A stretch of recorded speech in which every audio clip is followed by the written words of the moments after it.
Hello friends, welcome to my channel. दोस्तों, यहाँ पर हम बात करने जा रहे हैं आपके एमपी पुलिस एग्जाम के लिए एमपी जीके और जीके के इंपॉर्टेंट क्वेश्चन के बारे में। दोस्तों, अगर आप एमपी पुलिस एग्जाम की प्रिपरेशन कर रहे हैं तो यहाँ पर टारगेटेड आपको जीके के एमपी जीके के इंपॉर्टेंट क्वेश्चन लाए जा रहे हैं। अगर आप एमपी जीके और जीके पढ़ना चाहते हैं दोस्तों, तो आप हमारी टेस्ट सीरीज को जरूर आप फॉलो कीजिए, क्योंकि दोस्तों यहाँ पर आपको बेहतर कंटेंट मिल रहा है। हम लगातार आपके लिए वीडियो ला रहे हैं। दोस्तों, अगर वीडियो पसंद आए तो वीडियो को लाइक कर, चैनल को भी सब्सक्राइब करें। स्टार्ट करते हैं।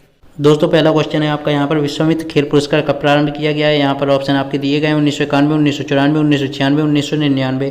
तो दोस्तों, सिंपल सा क्वेश्चन है। 1994 में आपका यह विश्वामित्र खेल पुरस्कार आपका शुरू किया गया है। यह मध्य प्रदेश सरकार द्वारा दिया जाता है। और आपको बता दें दोस्तों, यह पुरस्कार किन्हें मिलता है। यह पुरस्कार आपको ध्यान रखना है, खेल प्रशिक्षकों को मिलता है दोस्तों, यह आपको ध्यान रखना है। और इसमें टोटल आपकी 1 लाख रुपए की राशि दी जाती है पुरस्कार में, यह पूछा भी जाता है। अगला क्वेश्चन है आपका। यहाँ पर मध्य प्रदेश एकलव्य पुरस्कार किस आयु वर्ग के खिलाड़ी को दिया जाता है। यहाँ पर ऑप्शन है 15 वर्ष से कम, 19 वर्ष से कम, 21 वर्ष से कम, किसी भी आयु वर्ग के लिए। तो दोस्तों, ध्यान रखना है, अगर एकलव्य पुरस्कार की बात हो रही है तो ध्यान रखना है 19 वर्ष से कम आयु के यहाँ पर खिलाड़ियों को यह दिया जाता है। यह आपको ध्यान रखना है। 19 वर्ष से कम आयु के खिलाड़ियों को यह दिया जाता है, यह आपको ध्यान रखना है। शुरुआत कब हुई थी। तो दोस्तों, 1994 से इसकी शुरुआत हुई थी, यह आपको ध्यान रखना है।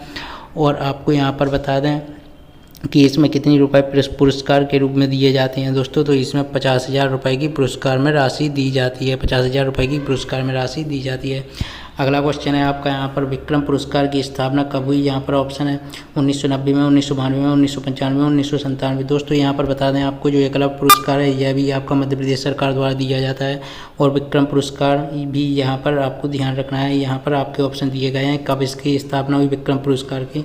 तो 1990 में हुई थी दोस्तों। उस समय तत्कालीन मुख्यमंत्री कौन थे। सुंदरलाल पटवा, उन्होंने इसकी शुरुआत की थी दोस्तों। जो वरिष्ठ खिलाड़ी हैं दोस्तों, उनको यह पुरस्कार दिया जाता है, तो यह आपको ध्यान रखना है। लेकिन कौन से वरिष्ठ खिलाड़ी दोस्तों, मध्य प्रदेश के वरिष्ठ खिलाड़ियों को यह सम्मान दिया जाता है, विक्रम पुरस्कार, यह आपको ध्यान रखना है। इसमें टोटल कितने रुपए की राशि मिलती है। तो 1 लाख रुपए इसमें पुरस्कार के रूप में दिए जाते हैं। अगला क्वेश्चन है आपका यहाँ पर दोस्तों।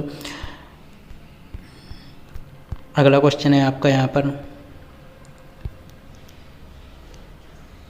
विक्रम पुरस्कार की राशि कितनी है। यहाँ पर आपका ऑप्शन है 15,000, 20,000 और आपका 50,000 और 1 लाख। तो दोस्तों, विक्रम पुरस्कार में कितनी राशि दी जाती है। तो ध्यान रखना है 1 लाख रुपए विक्रम पुरस्कार में सम्मान के रूप में राशि दी जाती है। यह भी मैंने अभी आपको बताया है, तो यह आपको ध्यान रखना है। वरिष्ठ खिलाड़ियों को मध्य प्रदेश के मिलता है।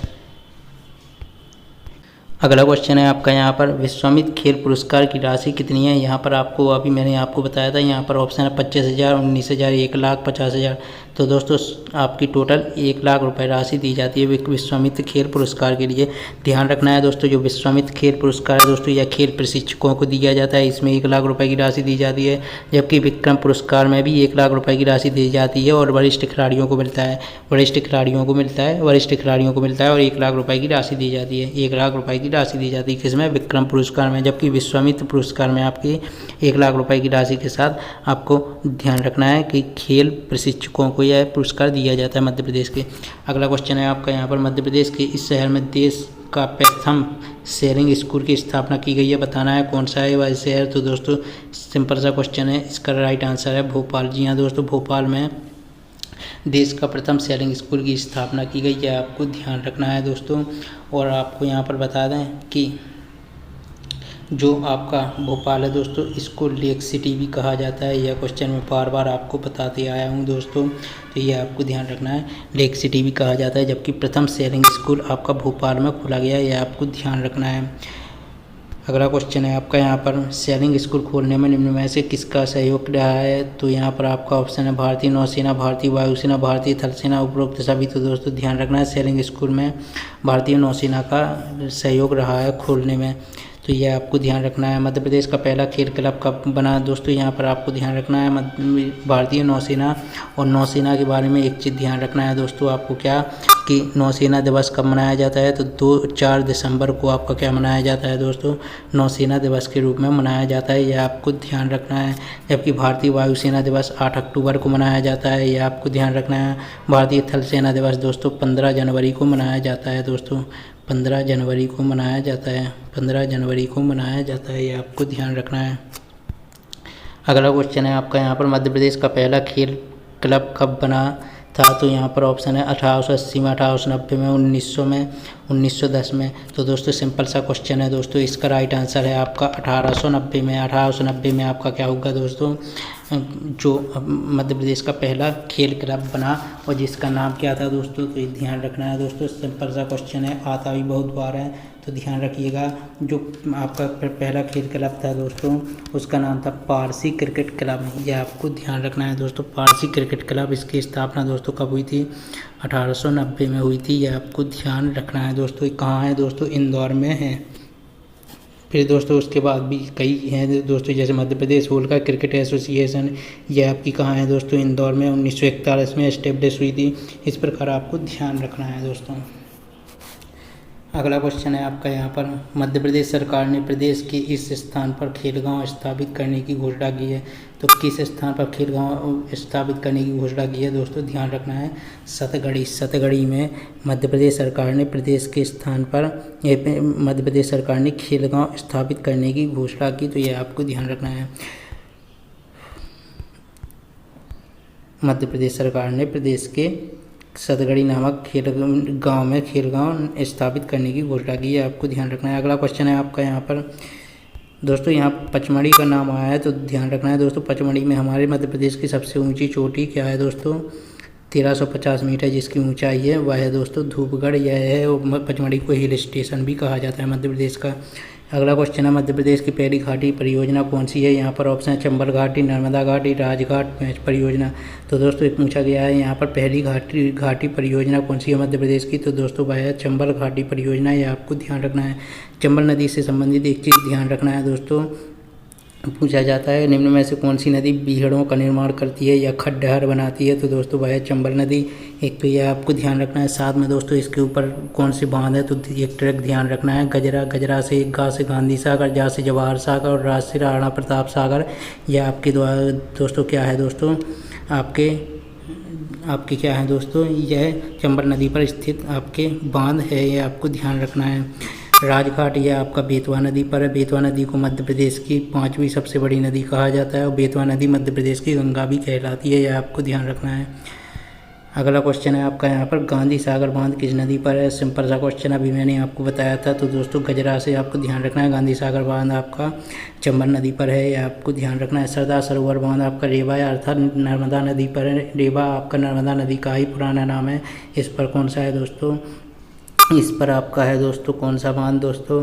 सरदार सरोवर बांध। सरदार सरोवर बांध, यह आपको ध्यान रखना है। ताप्ती नदी पर दोस्तों एक उकाई परियोजना है दोस्तों, यह आपको ध्यान रखना है। ताप्ती नदी पर उकाई परियोजना है, यह आपको ध्यान रखना है।